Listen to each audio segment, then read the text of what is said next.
Hey CP2 class, it's Alex Glover here, again from my basement. Today I'm going to talk to you about learning type measure, the test we all took to figure out our learning type, how it applies to me, my teaching, my future as an educator, who I am as a person today. So basically I found that I'm a type 2 learner, the quote-unquote analytic learner, as McCarthy puts it. Here is my awesome little graph that I'm going to show you guys. Yep, clearly a level 2, a type 2. I thought it was interesting because my type 3 and my type 1 were the same as well, the same number, but significantly lower than my type 2. I wasn't even close to a type 1, or a type 4 rather, which isn't a surprise.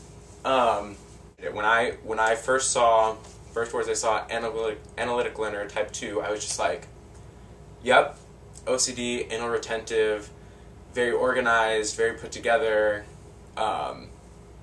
indecisive. And as I was reading the McCarthy text, I came to find that, oh yeah, those are all ways that McCarthy describes a type 2.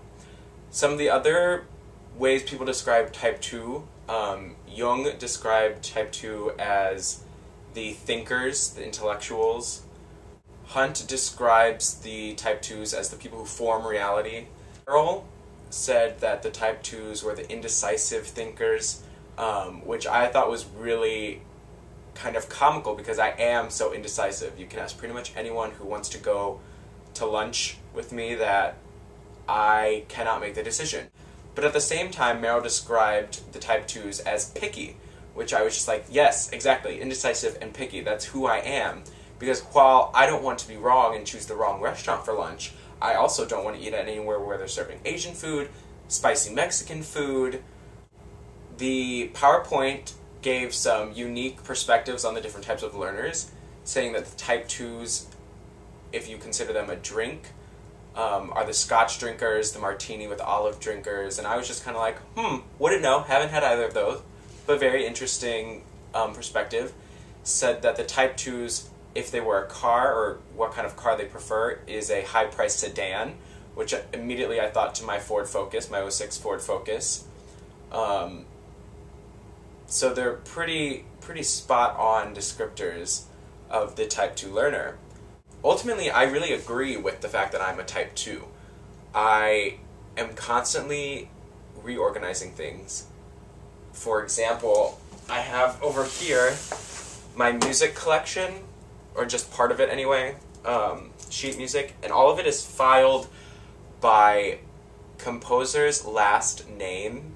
One of the other things they talked about was that type 2s are really methodical and really plan through everything that they do. And immediately I thought to my little note cards and sticky notes that I do all the time.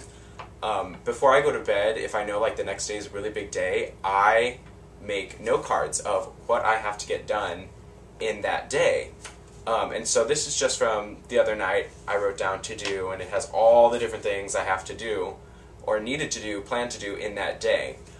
The type 2s present the expert opinions after the type 1s sort of set the tone for what's going to be learned. The type 1s introduce the idea without giving any opinions or facts. The type 2s present the facts and the expert opinion.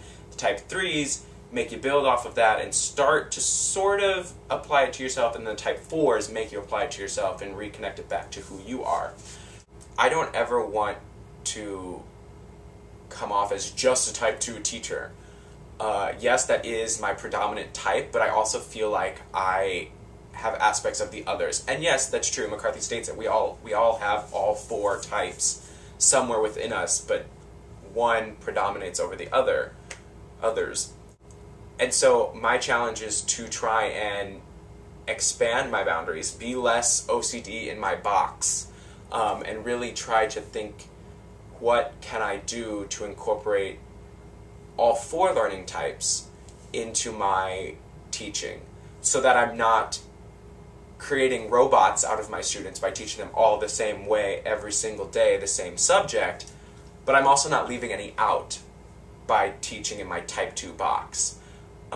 Because then that's a disservice to the student and I'm not doing my job.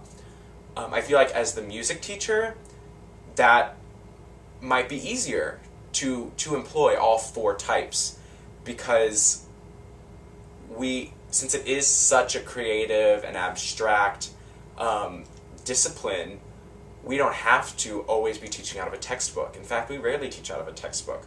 We don't always have to follow a formula or a theory, as in math, and we don't always have to be following the expert scientist. You know, there's always room for opinion and change, and for us to incorporate our ideas into it.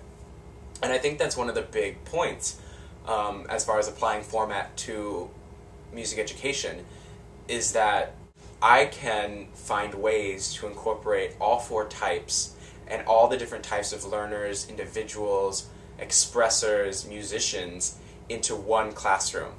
And yeah, that's maybe a challenge for some, but I in type 2 fashion, just like, bring it on. I'm going to find a way to organize it and put it together so that I can, in an organized fashion, connect with each one of my students and convey to them what they need to know, what they need to be learning in that class period.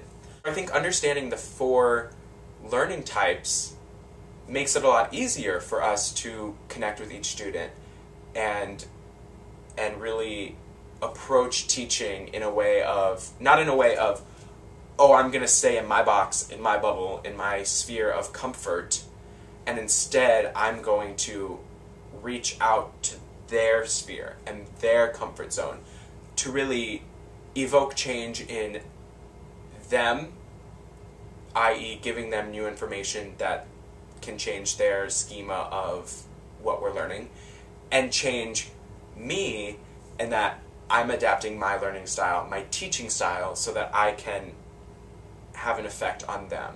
And I think that's really important, and why we need to understand these 4 types. Overall, I'm a type 2. I love organization, formality,